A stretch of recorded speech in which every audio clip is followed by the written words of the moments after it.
Ayo, siapa yang kaget dengan hasil 0-0 laga perdana Spanyol di Piala Dunia 2026 ini melawan Tanjung Verde? Siapa sih Tanjung Verde bisa menahan Spanyol dengan 0-0? Sepak bola selalu menghadirkan kejutan, sepak bola selalu memberikan drama-drama. Itu sebabnya kita mengulik data-data yang asyik di What With West setelah 2026 ini.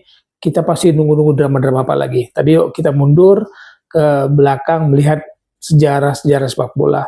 Tapi di Piala Dunia 2026 ini Spanyol membuktikan meskipun mereka menguasai permainan, mereka bisa menyerbu, melakukan serangan, mereka nggak punya yang namanya killing the game. Di pertandingan melawan Tanjung Verde, ya mereka melepaskan 27 tembakan dengan 7 on target, sementara lawan mereka hanya melepaskan 6 tembakan dan 1 on target. Kepahlawanan kiper mereka ya jelas ya, di usianya yang 40 tahun Vozinha menjadi kiper ketiga di Piala Dunia yang clean sheet ketika dia masuk Piala Dunia itu usia 40 tahun. Sebelumnya ada Peter Shilton dari Inggris dan Dinozov dari Italia.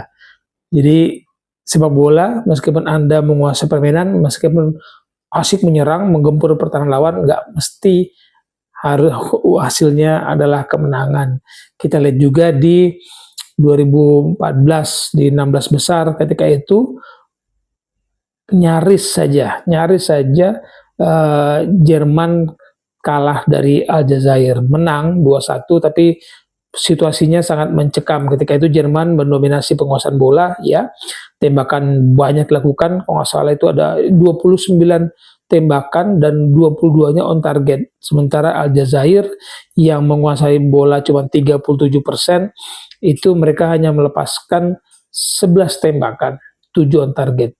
Komparasinya kan jauh, tapi Jerman nyaris sekali tersingkir dan mereka harus menang 2-1 lewat masa injury time, lewat gol Andre Schürrle dan Mesut Ozil. Nah itu situasi ketika Jerman menggempur pertahanan Aljazair tapi nyaris-nyaris menang, nyaris-nyaris gagal menang, harus melewat masa extra time, injury time. Itu cerita tim yang menguasai permainan gempur tapi nyaris nggak menang. Kalau Spanyol tadi kan gagal menang. Nah kita lihat tim yang menguasai permainan tapi harus mengalami nasib buruk.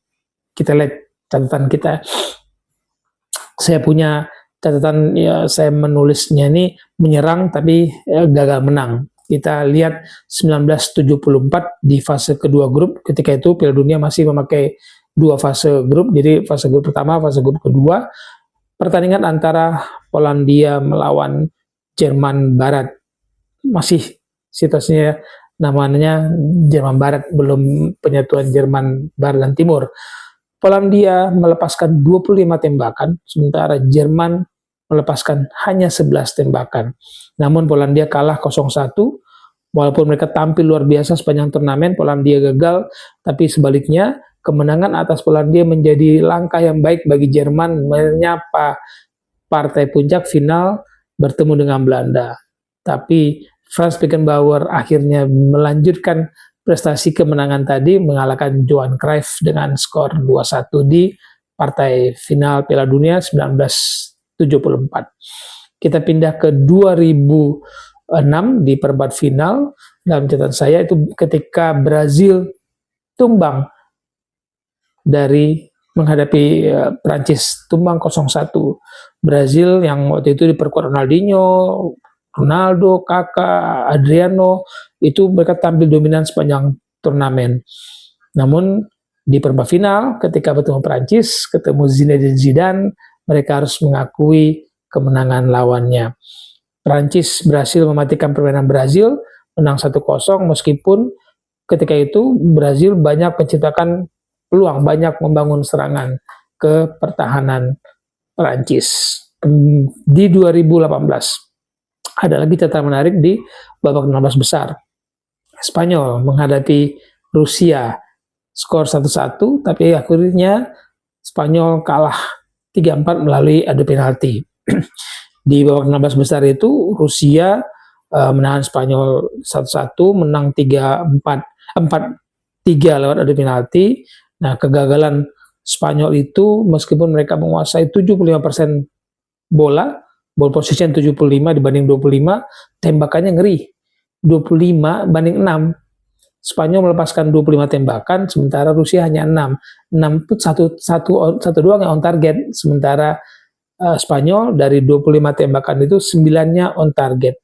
Tapi gagal mereka di adu penalti ketika Koke gagal, kemudian Iago Aspas juga gagal sebagai eksekutor penalti. Pindah kita ke 2022 di grup E. Ini masih cerita bahwa tim yang menguasai permainan, tim yang menyerang lebih banyak, belum tentu bisa meraih poin, bahkan kalah. Jerman melawan Jepang, ingat di Piala Dunia 2022 di grup E, mungkin ini menjadi kasus yang paling mengejutkan dalam sejarah sepak bola modern. Jerman dengan expected goalnya, itu perkiraan golnya di sepanjang turnamen ini menjadi terbaik, sebenarnya 2,2 per pertandingan expected goal. Kemungkinan mereka menciptakan harapan pencetak golnya ya, tapi mereka justru kalah 1-2 dari Jepang dengan expected goal Jepang yang lebih kecil dibandingkan Jerman. Di pertandingan kali ini ball positionnya Jerman itu 65%. Ya, mereka melepaskan tembakan 25 dibandingkan 10 milik Jepang. 10 pun itu hanya 3 yang mencapai on target, sementara di kubu Jerman 25 tembakan itu 9-nya mencapai on target. Ilkay Gundogan golnya akhirnya digagalkan oleh Ritsu Doan dan Takuma Sano. Jerman meskipun menguasai permainan, tapi mereka harus pulang dari awal. Jerman di grup ini, di grup E itu sama-sama Denmark, itu sama-sama menguasai permainan sebenarnya di grup E ya, tapi dua-duanya tersingkir. Jadi Jepang melangkah ke lolos sebagai juara grup itu diikuti Spanyol.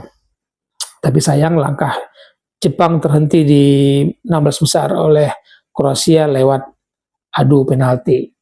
Masih di 2022 di perempat final antara Brazil versus Kroasia, skor awal 1-1, tapi kemudian Brazil kalah 2-4 lewat adu penalti. Ini lagi-lagi kita bicara tim yang expected goalnya tinggi, Brazil. Itu yang kedua di Brazil setelah tadi kita bicara Jerman. Jadi di 2022 Brazil diharapkan itu tim yang banyak mencetak gol, banyak menciptakan gol. Tapi dari 20 tembakan mereka ke pertahanan Kroasia hanya 11 yang mencapai target. Sebaliknya Kroasia melepaskan 9 tembakan dan hanya 1 on target. Tapi skor 1-1 dia disudahi dengan adu penalti dan Brazil kemudian kalah. Rodrigo gagal melakukan eksekusi, juga Marquinhos. 2 eksekutor Brazil gagal dan sia-sialah penguasaan bola mereka, sia-sialah gempuran mereka, dan mereka terhenti di perempat final. Lanjut ke Piala Dunia 2022 di grup E. Nah, ini antara Spanyol dan Jepang, kejutan lagi. Spanyol kalah 1-2 dari Jepang, yang di laga ini Jepang itu hanya punya 14% penguasaan bola. Ini kayak yang terendah deh, terendah di sejarah Piala Dunia. Sejak ada pencatatan statistik 1966, ini tim dengan penguasaan bola terendah tapi bisa menang. Jepang mengalahkan Spanyol 2-1 dengan tembakan mereka cuma 6, melepaskan 6 tembakan, 3 on target. Itu Jepang. Sementara Spanyol itu melepaskan 14 tembakan, 5-nya on target. Bayangkan 6 bandingkan 14, tapi yang menang adalah yang punya 6 tembakan. Alvaro Morata ketika itu dimentahkan oleh Ritsu Doan dan kemudian Ao Tanaka membawa Jepang menang 2-1 atas Spanyol. Masih di 2022 melibatkan Spanyol lagi di 16 besar, Spanyol menghadapi Maroko di 16 besar. Skor 0-0, Maroko hanya punya penguasaan bola 27%, dan waktu melawan Portugal, melawan Spanyol pun mereka tidak menguasai banyak bola. Jadi di pertandingan kali ini di Piala Dunia ini Maroko dengan penguasaan bola yang kecil itu bisa meladeni Portugal, bisa meladeni Spanyol.